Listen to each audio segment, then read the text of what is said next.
Welcome back into Talking Fitchburg. Today is your city administrator for the city of Fitchburg, Chad Brooklyn. Chad, welcome back, Chad. How you doing? I'm good, Jeremy. How are you doing? It always falls off the tongue. Yeah. Chad Brooklyn. Yeah.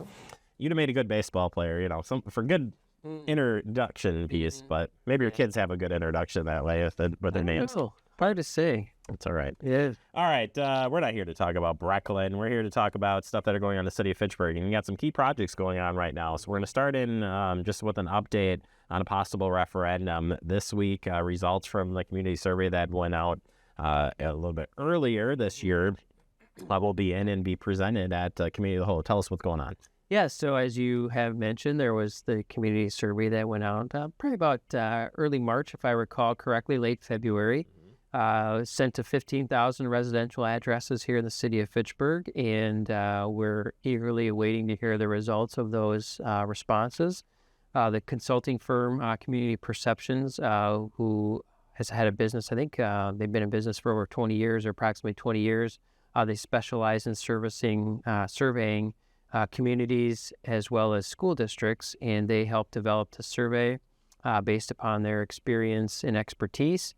And they're going to be presenting the results of that survey coming up on Wednesday's Committee of the Whole at 7 p.m. After that information is shared out, what will council be? What will be the discussions and kind of some stepping points moving forward? Yeah, I think it'll be interesting to see what the responses show. Is there support for any referendum-related inquiries that were posed, or is there not support? And obviously, if there's not support, perhaps that might make a discussion short with the council. I don't know exactly what direction they might go if the responses are not indicative of support for something. If the responses are indicative of support for at least something in the referendum, then what we would be looking at from council, at least from the staff perspective during Wednesday night's meeting, is to provide us with some direction and guidance on where you'd like to see the next steps go. Specifically, if there's support, where do you see that support from a dollar amount perspective? And what would you like included in that dollar amount or within that dollar amount? And then also we still would need to determine the date in which the referendum would occur. We'll be looking for guidance from the council in regards to that particular information after the presentation by the consultant. And then if the council desires or provides the guidance and direction to staff that they would like to consider a referendum question with the components that we mentioned and on the date that we mentioned. If it's going to be an August referendum question, then we would be looking to have that question considered for vote by the Common Council likely at their May 14th meeting.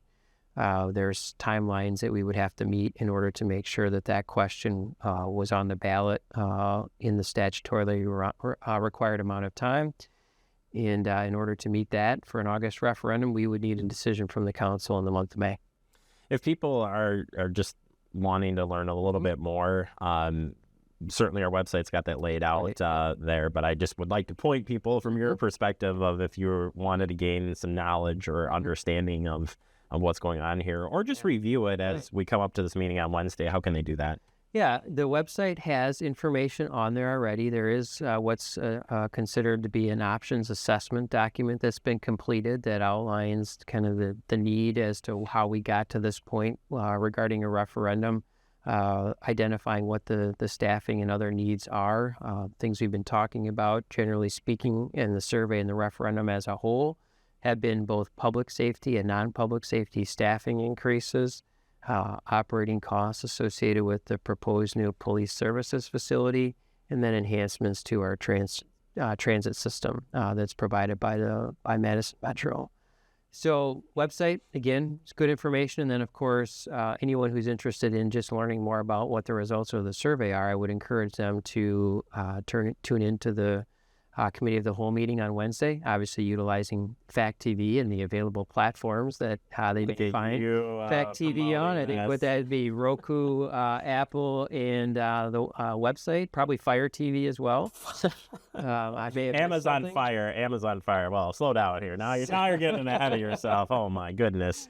He is right. You can tune in live. Either come here in person. Certainly the chamber is open to you, but If you want to check that out online, you go or watch online. There I go. Yeah. You can check that out on F1.gov. We'll have that for you and get it posted as well Thursday after the results. And there will be information that goes out on Thursday as well, sharing those results. You can check those out on your own at our website, fitchburgwi.gov. Transitioning to strategic plan. Boy, two big things going on here.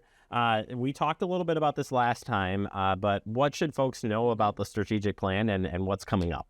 Yeah, so just a bit of a backstory on this is through our ARPA TID closure investment plan conversation, the Common Council had identified that the city was really lacking in an overall strategic plan for itself. Obviously, we do have plans, be it comprehensive land use plan, parks and open space plan, economic development plans, and so forth, but we don't have an overall strategic plan. So we ultimately decided, with council approval, obviously, to utilize some funding from the ARPA TID investment plan to create a strategic plan for the city. So that has started to kick off, and right now there's some one-on-one interviews taking place with city staff members and elected officials. There's also some surveys out for city staff and elected officials. And forthcoming for members of our community will be public input opportunities through survey completion. And then we'll also be looking to do a couple of probably 2 or 3 focus groups with community residents and stakeholders, business owners, and so forth. We anticipate that there will be a release that will go out that we are seeking interested names for those to be considered in the next couple of weeks. So if anyone is interested in potentially participating in one of those focus groups, we'll look to have an avenue available where they can submit their interest. Ultimately, the goal with the strategic plan is for somebody who's asking, like, well, what does that really mean? Mm-hmm. Well, what does it really mean is how does the city staff, the city council, and just as importantly, the community want their resources prioritized, so to speak. There's obviously only a finite amount of financial resources, capacity resources in the form of staff and other things. And how does the council community want to prioritize those resources amongst the services that are provided already and what potentially could be provided in the future, depending upon, of course, available funding and prioritization. So really what the strategic plan does is puts together a roadmap to identify what are the city's priorities as it relates to moving forward with the resources that are provided. And of course, this will need to be updated periodically, probably certainly at least every 5 years and revisited a couple of times, more informally in between, just to ensure that we're still on track. And then ultimately, what progress was made and the strategic plan that was developed in 2024, come 2029, for instance, is it still relevant? Are there still things we're working on that the community still values? Or, does the community feel, other things should be prioritized or the existing services reprioritized? Yeah, I like where this is going, and excited for all of you to get your input, certainly on where the city's going in the future. So we'll be communicating that out through our website, using a survey portal, if you will, to help people engage with the survey. So watch for that coming up, and as you had mentioned, too, joining in on some of those community group pieces so we can get your feedback. That'll all be coming down the road, and we'll continue to give updates as that information comes in. When will that plan be complete or hope to be completed? So we're probably looking right around September at this point is when we anticipate plan completion. All right, well, we'll have to watch for a report then once that's complete. Finally, and not to be your annual duties here, among others, is the Capital Improvement Plan, CIP. We outlined a little bit of this coming up. But where are we in the steps on that, and what's coming up? Yeah, so departments have submitted their capital improvement plan requests, and Misty Dodge, our finance director, and I, as well as Mayor Arata Frada, will be meeting with department heads beginning on Tuesday of this week to go through all of their proposals and requests. And just as a reminder, our capital improvement plan is a 10-year plan with the first 5 years of that plan, really focusing on the projects that are likely to happen and, getting our best cost estimates put together on those projects. And then years 6 through 10 are the projects that are on the horizon, if you will, and still need to be fully vetted and cost estimates provided to them. But it does at least give staff, the Common Council, and our community an idea of what projects are out there on the horizon as well. So we're taking a look at those again this week, and we'll be looking to further refine those. And of course, the mayor will ultimately release her capital improvement plan coming up in May, I believe it is, with consideration for amendments and so forth by the council in June and July. And of course, opportunity for public input as well through the process. After this is adopted by council, what happens? Because this plan actually rolls in, not stealing your thunder here, but rolls into budget. How does that work? So it is part of our overall budgeting process, and we kind of look at it as a two-part process. If you will, capital improvement plan is typically big ticket items. We're talking fire trucks, dump trucks. I think police cars are in there. Those sorts of bigger pieces of equipment. Projects like road projects, reconstructions of roads, city facilities. A project like the hub that's going to be breaking ground here in another month or so. Those are the sorts of things that are in the capital improvement plan. And then the other part of that budgeting process is the operating budget.